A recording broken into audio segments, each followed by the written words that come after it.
Assalamualaikum warahmatullahi wabarakatuh. Salam sejahtera untuk kita semua dan salam olahraga.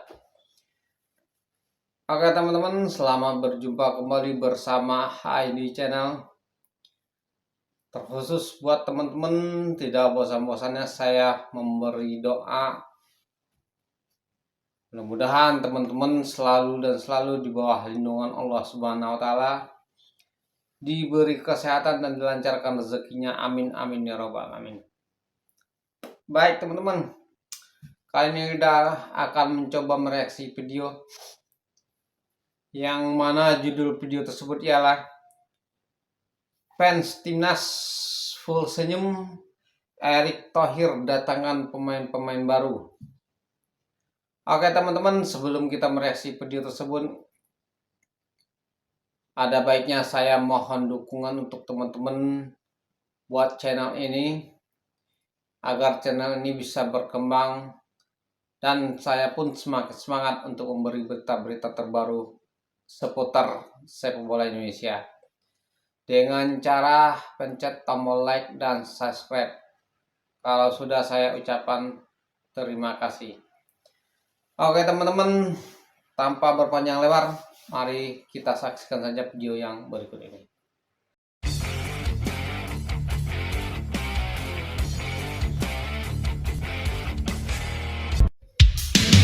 Kabar buruk menghampiri timnas Australia jelang laga krusial kualifikasi Piala Dunia 2026.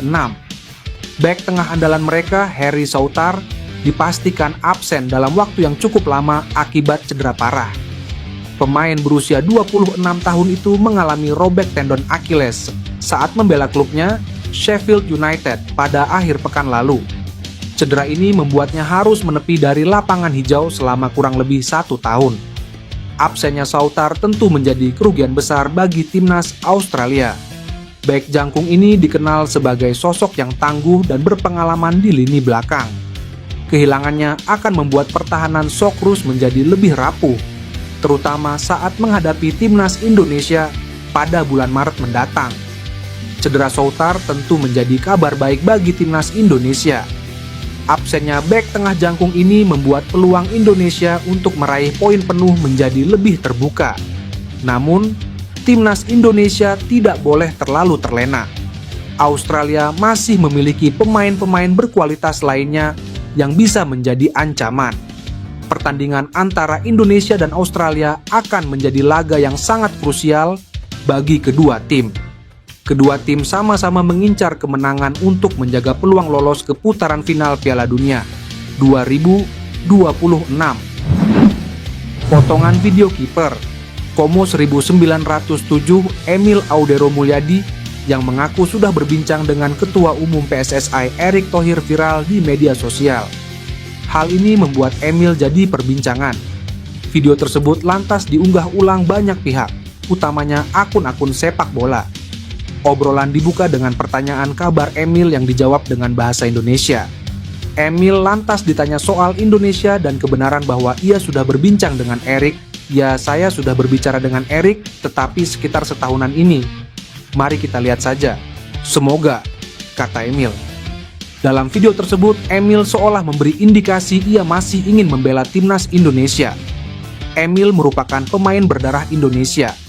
Ia lahir di Lombok, Nusa Tenggara Barat. Ayah orang Indonesia dan ibunya orang Italia. Sejak kecil Emil tinggal di Italia. Bahkan, pemain 27 tahun ini membela Italia kategori usia, dari mulai U15 hingga U21. Karena belum pernah membela timnas Italia, Emil punya kesempatan membela timnas Indonesia. Erick juga sudah beberapa kali bertemu dengan Emil. Foto Erick dan Emil yang bersalaman juga sempat viral. Kendati begitu belum ada tanda Emil akan dinaturalisasi, anggota Exco PSSI, Arya Sinulinga, angkat bicara. Ia merespons rumor naturalisasi perihal 3 pemain keturunan, yaitu Jairo Riedewald, Jordi Weerman, dan Mauro Zylstra. Arya menuturkan, PSSI belum berencana untuk menaturalisasi Riedewald, pemain Royal Antwerp di Belgia yang 7 tahun merumput di Crystal Palace, termasuk di Premier League. Selain Riedewald, Arya juga menyatakan PSSI tidak dalam memproses naturalisasi Jordi Weerman. Gelandang Madura United asal Belanda itu sempat mengaku bakal membela timnas Indonesia. Kalau untuk Jairo Riedewald masih berat. Belum. Jordi Weerman belum. Tidak ada, ujar Arya. Lebih lanjut, Arya memberikan update mengenai naturalisasi Mauro Zylstra. Striker FC Volendam U21 di Belanda ini telah masuk dalam daftar.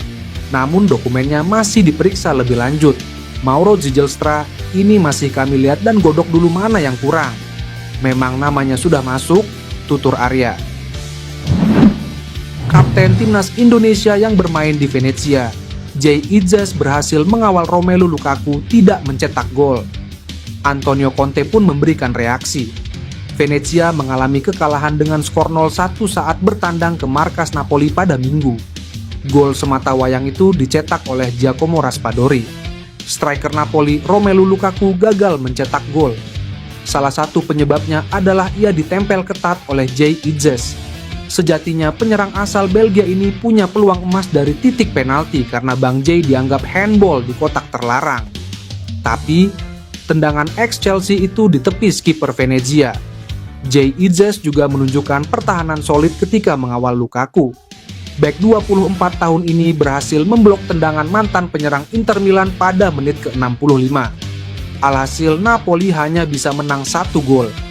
Antonio Conte pun heran karena tim asuhannya padahal mendominasi pertandingan tapi tak bisa pesta gol. Melihat situasi timnya hanya mencetak 1 gol saja, Conte pun mengatakan harus meningkatkan kemampuan finishing ke depannya. Secara individu di tim ini tidak banyak pemain yang mencetak gol. Kami harus meningkatkan di depan gawang, ucap Conte. Exco PSSI Arya Sinulinga mengabarkan proses naturalisasi oleh Romeni memang masih menyisakan masalah atau kendala. Meski demikian, dia menegaskan prosesnya akan segera diusahakan. Ole menjadi salah satu nama pemain keturunan yang tengah diproses PSSI menuju WNI. Selain itu, ada juga pemain yang disiapkan buat U20 yaitu Dion Marks dan Tom Gaypens. Untuk Ole, Arya menyebut masih ada dokumen yang harus dilengkapi. Selain itu, proses naturalisasinya belum berjalan karena PSSI masih harus menunggu DPR RI menyelesaikan reses pada 20 Januari mendatang. Arya mengatakan pecinta sepak bola tanah air jangan khawatir, sebab masih ada waktu bagi Ole sebelum membela timnas Indonesia. Ole Romeni dipersiapkan untuk tampil bersama timnas Indonesia di putaran ketiga kualifikasi Piala Dunia 2026 zona Asia. Skuad Garuda terdekat akan melawan Australia dan Bahrain pada Maret 2025. Mengingat masih ada waktu, Arya percaya proses Ole akan tepat waktu. Dengan begitu, timnas Indonesia akan bertambah kuat. Ole kita tunggu, masih proses, pasti kita kerjakan, kita usahakan. Pungkas Arya Sinulinga. Anak asuh Jose Mourinho di Fenerbahce, Jadon Oosterwolde, terang-terangan ngaku sudah dihubungi timnas Indonesia. Tetapi, dia mengaku masih bertekad ingin menembus skuad timnas Belanda. Jadon Oosterwolde merupakan pemain keturunan Indonesia Belanda. Tak hanya itu, dia juga punya darah keturunan Suriname. Karir Jadon Oosterwolde pun berjalan moncer. Dia kini bahkan jadi pemain andalan pelatih sekaliber Jose Mourinho. Tak heran, pemain berusia 24 tahun itu pun turut dibidik untuk membela timnas Indonesia. Jadon Oosterwolde pun mengaku sudah dihubungi untuk membela timnas Indonesia. Dengan begitu, Jadon Oosterwolde mengaku bahwa membela negara lain tak ada di rencananya saat ini. Dia pun memutuskan menunda memberi jawaban kepada 2 negara itu. Mereka meminta saya membela Indonesia. Namun, saya menundanya. Saya tidak pernah menolak, tetapi itu sama sekali tidak ada dalam agenda, ujar Jadon Oosterwolde. Timnas senior kita mulai fokus untuk kualifikasi Piala Dunia round ketiga, teman-teman. Karena PSSI udah mulai gencar-gencarnya untuk mencari pemain-pemain baru untuk dinaturalisasi, teman-teman. Yang jelas oleh Romeni bakal dinaturalisasi dalam waktu dekat ini teman-teman. Mudah-mudahan prosesnya lancar dan tidak ada halangan apapun teman-teman. Karena kita di pertandingan yang akan datang akan bermain di Australia untuk berhadapan sama dengan Australia teman-teman. Mudah-mudahan dengan tambahan pemain-pemain tersebut timnas kita bisa merebut poin dari Australia. Syukur-syukur bisa 3 poin teman-teman. Itu bisa mempermudah langkah timnas kita untuk pertandingan-pertandingan yang akan datang.